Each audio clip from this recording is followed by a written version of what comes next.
Un mechero, una caída, el galope de un caballo. Todos son sonidos creados por un artista en su estudio y añadidos posteriormente de forma digital.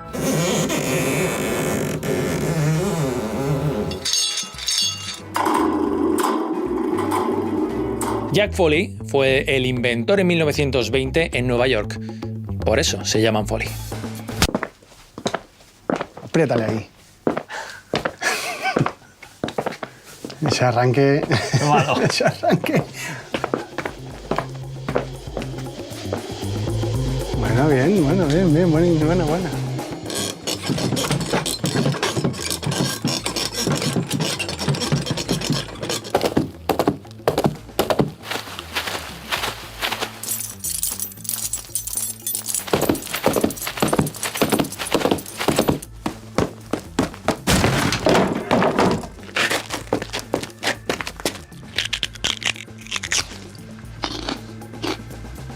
Alex, ya tenemos todos los Foley.